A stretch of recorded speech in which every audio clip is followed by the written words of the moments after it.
میرا دل کرتا ہے کہ میں یہ حدیث نہ لوگوں کی روحوں تک اتار دوں۔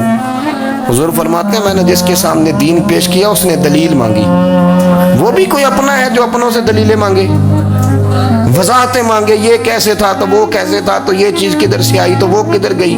آپ اپنوں سے دلیلیں مانگ رہے ہیں، آپ اپنوں کو کٹہروں میں کھڑا کیا۔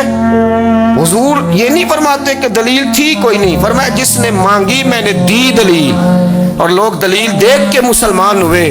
حضور فرماتے ہیں لوگوں سنو یہ میرا ابو بکر ہے، میں نے اسے کہا کلمہ پڑھ لے، اس نے دلیل ہی کوئی نہیں مانگی، فوراً ہی کلمہ پڑھ کے مسلمان۔ یہ احساس ہے، یہاں تو تھک گئے لوگ اپنوں کو دلیلیں دیتے، وہ جی ویسے کیسے تھا تو ایک بندہ یہ کہہ رہا تھا تو دوسرا کہنے دے جو دنیا کہتی ہے، تو اپنی بات کر، تو بتا تو کیا کہتا ہے، اپنی رائے بیان کر، تیرا نظریہ کیا ہے، تیرا ذوق کیا، تو چھوڑ لوگ کیا کہتے ہیں، اپنی بات کر۔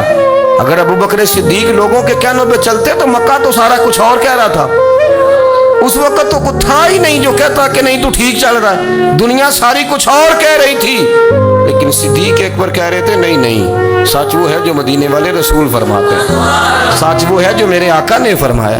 اپنی زندگی میں انہوں نے بتایا لوگوں کو کہ دین کا مزہ لینا ہے تو پھر ذرا غلامی کر کے آتا ہے، پھر ذرا پورا پیار کر کے آتا ہے، پھر پوری محبت دے کے پھر غلامی کا مزہ۔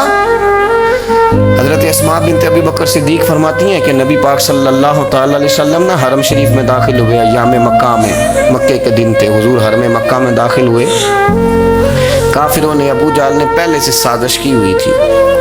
جیسے ہی حضور اندر داخل ہوئے تو شور کرنے لگا، کہنے لگا یہ تمہارے بتوں کو برا کہتے ہیں اور تمہیں شرم نہیں آتی، یہ تمہارے معبودوں کو گالی دیتے ہیں، معاذ اللہ یہ برا کہتے ہیں، میں خیال نہیں آتا۔ لوگوں کو اشتعال دینے لگا، لوگ مختلف جگہوں سے اکٹھے ہو کے حضور کے گرد جمع ہو گئے۔ آپ نے کہا ہے کہ بت جھوٹے، حضور فرمانے لگے کہا ہے۔ آپ نے کہا ہے کہ یہ کچھ نہیں کر سکتے، فرمایا کہا ہے۔ آپ نے کہا ہے یہ کوئی نفع نقصان نہیں دیتے، حضور فرمانے لگے کہا ہے۔ رسول کائنات صلی اللہ علیہ وسلم سے جو سوال پوچھا حضور نے بیان کیا، چاروں جانب سے وہ نبی کریم پر ٹوٹ پڑے، معاذ اللہ مارنے لگے۔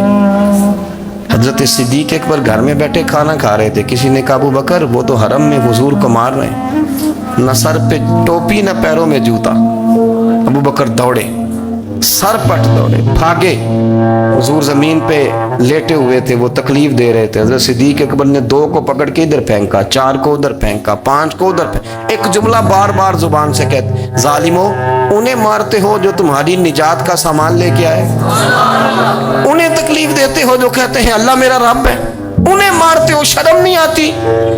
اب انہوں نے حضور کو چھوڑ کے تو جناب صدیق اکبر کو مارنا شروع کیا۔